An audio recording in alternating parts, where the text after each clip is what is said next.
ভিক্ষুকও কোনো পণ্য কিনতে গেলে তাকেও ভ্যাট দিতে হবে। রাষ্ট্রের এখন রেভিনিউর সবচেয়ে বড় সোর্স হচ্ছে ভ্যাট। মানব প্রবৃত্তির সুপ্তধনকে, গুপ্তধনকে বাইরে নাড়ছাড় করে নিয়ে আসার নাম হচ্ছে শিক্ষা। আমরা সেটা পারিনি বলেই আজকে ছাত্রদের দুয়ারে শিক্ষকদেরকে এইভাবে অসহায়ের মতো দাবি পেশ করতে হচ্ছে। আর রাসূল করিম সাল্লাল্লাহু আলাইহি সাল্লাম নিজের পরিচয় দিয়ে বলছেন এইভাবে, বুইস্তু মুআল্লিমা, আমাকে পাঠানো হয়েছে শিক্ষক করে। তিনি মানবতার মহান শিক্ষক ছিলেন, শ্রেষ্ঠতম শিক্ষক ছিলেন। আজকে এই শিক্ষকরা সমবেত হয়েছেন, হচ্ছেন, আন্দোলন করেছেন, করছেন তাদের ছাত্রদের কাছে। ছাত্রদেরকে তারা বলছেন যে আমাদের এই দাবি তোমরা মেনে নাও।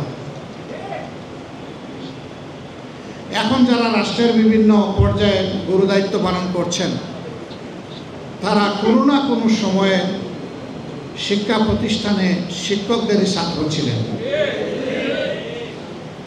তাহলে নিজের ছাত্রদেরকে এত কথা বলতে হয় কেন? আমরা শিক্ষকদের মর্যাদা মাঝে মধ্যে একটু ঝলক দেখি। একজন মহান শিক্ষক রাস্তা দিয়ে হাঁটছেন, হঠাৎ করে দেখা যায় কিছু মানুষ এসে তাকে ঝাপটে ধরেছে অথবা পায়ে পড়েছে। পায়ে পড়ার বিষয়টা আমি সমর্থন বলছি, আমি বাস্তবতা বলতেছি। তার শ্রদ্ধার জায়গা থেকে সে এরকম ঝাপটে ধরে, অনেক সময় শিক্ষক হাঁটছেন, গাড়ি থামিয়ে গাড়ির দরজা খুলে একজন সফেদ জামাওয়ালা ভদ্রলোক এসে শিক্ষককে জড়াই ধরেন, কাঁদেন, চুমু দেন, দোয়া চান। তার পরিচয় কি? অনেক সময় দেখা যায় তিনি একজন কর্মরত সচিব, তিনি হয়তো একজন সেনাবাহিনীর ঊর্ধ্বতন কর্মকর্তা, পুলিশের একজন ঊর্ধ্বতন কর্মকর্তা, একজন বিশাল ব্যবসায়ী। তিনি যখন তার শিক্ষকের কাছে আসেন তখন খুব ছোট হয়ে যান। তিনি সমাজে যত বড়ই হন না কেন তার শিক্ষকের কাছে তিনি শিশুতুল্য। তো এই শিশুদের কাছে আপনাদের দাবি করতে হয় কেন? এর কারণ হলো যে শিক্ষা দিয়েছেন ওই শিক্ষাটা আসল শিক্ষা ছিল না। এই জন্যই সে যে আপনাকে সম্মান করে ওই শিক্ষার কারণে না, সম্মান করে আল্লাহর দেওয়া সহজাত মানবিক প্রবৃত্তির কারণে। মানব প্রবৃত্তির সুপ্তধনকে, গুপ্তধনকে বাইরে নাড়ছাড় করে নিয়ে আসার নাম হচ্ছে শিক্ষা। আমরা সেটা পারিনি বলেই আজকে ছাত্রদের দুয়ারে শিক্ষকদেরকে এইভাবে অসহায়ের মতো দাবি পেশ করতে হচ্ছে। ওই শিক্ষাটাই আনতে হবে, যেই শিক্ষায় দাবি আদায়ের কোনো প্রয়োজন হবে না, এবং যেই শিক্ষা ইনসাফের ভিত্তিতে গোটা সমাজের দিকে সুদৃষ্টি রাখবে।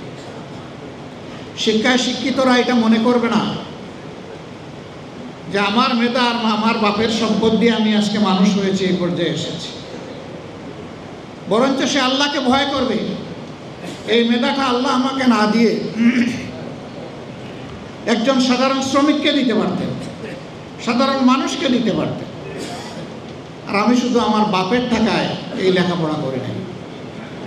যে কথাটা আমি সব জায়গায় বলি এবং বলতেই থাকব, এখানে আমাদের সকলের জন্য, আমার জন্য এটা প্রযোজ্য।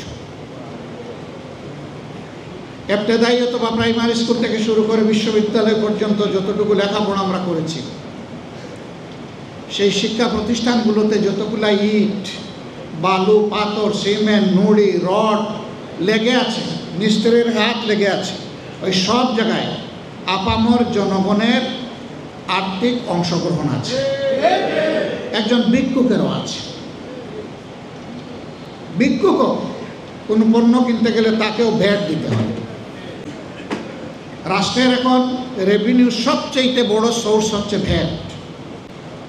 আবার সেই ভ্যাট এইটা ভিক্ষুকের, এইটা শ্রমিকের, এইটা কর্মচারীর, এইটা কর্মকর্তার, এইটা ব্যবসায়ীর, এইটা ডাক্তার সাহেবের, এইটা উকিল সাহেবের, এইভাবে আলাদা করে রাখা হয় না। ট্রেজারিতে সমস্ত সম্পদ একাকার। কাজেই ওই সমস্ত স্থাপনা যেগুলাতে বসে আমরা এই শিক্ষা নিয়েছি, উপকরণ যেগুলো আমরা কাজে লাগিয়েছি শিক্ষা নিতে গিয়ে, যে রাস্তা দিয়ে চলাফেরা করি, যে দেশে বসবাস করি, সেই দেশের পরতে পরতে ওই মানুষগুলার ট্যাক্স জড়িয়ে আছে। সুতরাং আমরা প্রত্যেকটি মানুষ সমাজের কাছে দায়বদ্ধ, 18 কোটি মানুষের কাছে দায়বদ্ধ। এ ফিলিংস আমাদের থাকে না।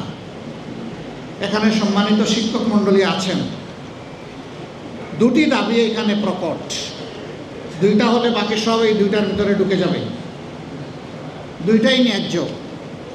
একটি হচ্ছে জাতীয়করণ করতে হবে, আরেকটা হলো যারা এখনো এমপিওভুক্ত হননি তাদেরকে এমপিওভুক্ত করতে হবে।